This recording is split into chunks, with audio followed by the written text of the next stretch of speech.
When you think about someone who is homeless, what is it that comes to mind? People, unfortunately, have a stereotype of who it is that they think is homeless. They have a visual of a person or what a person might look like or why they end up homeless. Karen Santilli is the president and CEO of Crossroads R.I, the state's largest emergency shelter, in a system that historically has been geared to men. And in fact, it could be anybody. It's families, it's people that are the ages of our grandparents, it's young children, young people, 18 to 24, and women. And if you're an unaccompanied woman, that is, arriving without children or a partner, there have been few resources to help. If you are a woman who is not part of a family, you're not a veteran, you're not chronically homeless, there's almost no rental assistance or other resources available to help you get housed. And so that's something that we are now focusing on, saying, hey, wait a minute, you may not have intended this, but this is what's happening. With the help of a $25,000 donation from CVS Health, Crossroads is focusing on unaccompanied women with a special area of its headquarters in Providence, giving up to 40 women a bed, access to this community room, and services to ultimately get them into permanent housing.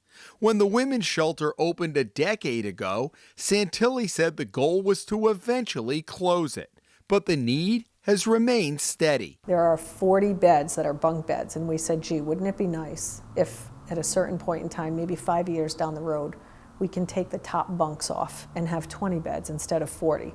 You're a grown woman. Some of them are in their 60s and 70s, and they have to sleep on the top of a bunk bed. That's also not okay.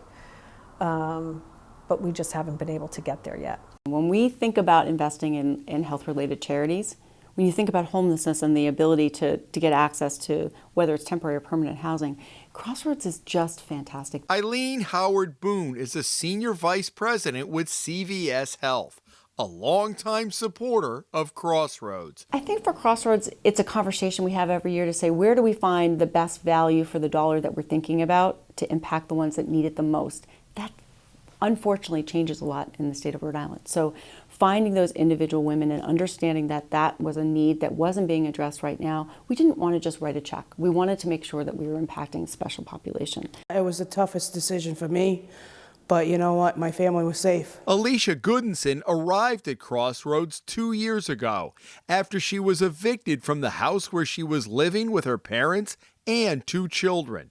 She made the heart-wrenching decision of leaving her kids with her father while she tried to get back on her feet. In the community room, I put my back against the wall because, you know, I watched everybody. But there was a couple of people that, you know, noticed I was kind of nervous and scared. And, you know, people off the streets, you never know who you're going to find. Goodinson spent a total of 6 months here, which gave her the chance to get a job at this gas station and convenience store in Providence. Crossroads also provided rental assistance to get her into her own apartment.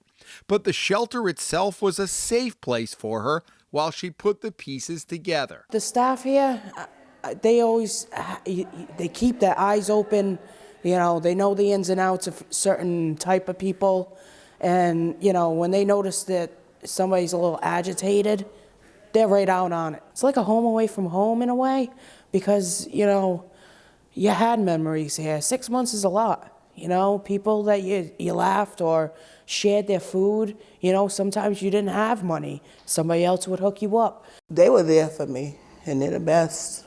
And I still stay in touch with them. Judy Leggett had bounced back and forth between Massachusetts and Rhode Island before landing at Crossroads a year ago. The agency put her up in the women's shelter and helped secure an apartment a few blocks away. She'll be marking her first anniversary there this month. While we do shelter, and shelter is an important part of the system, the solution is housing. And so our goal is actually to do more housing than shelter. That can be a challenge in Rhode Island. So Crossroads has hired housing locators to go out and look for apartments. And we work with those landlords to say, we will help you fill your apartments and we will make sure that you get your rent paid on the first of the month. And if there's damage to your apartment, we have a mitigation fund where we can help pay for the damage. If you don't like this particular tenant and want to evict them, you don't have to go through the expense and frustration of the eviction process. We'll find another place for that client to live. And so for all of that,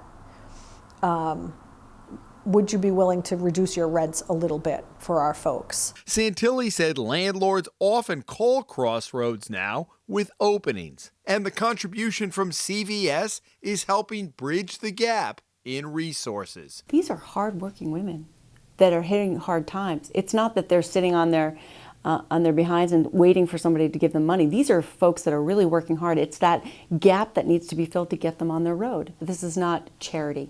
This is helping people on their path. We would call it on their path to better health, but they say path to home. When you have housing, you have a sense of, safety is not even the right word, but a sense of where you can build. And so for us, health and housing work together in Rhode Island. Who says, I want to be homeless when I grow up? Right?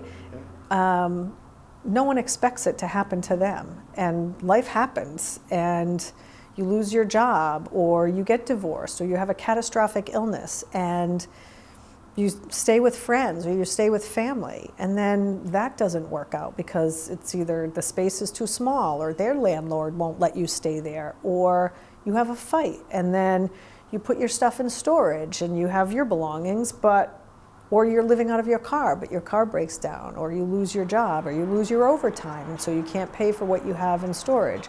By the time people come to Crossroads, or by the time we find them on the streets, they've gone through much of their safety net. And they tend to have nothing but the clothes on their back or what's in their bag. They didn't start out that way. In Providence, Jim Hummel for the Rhode Island Spotlight.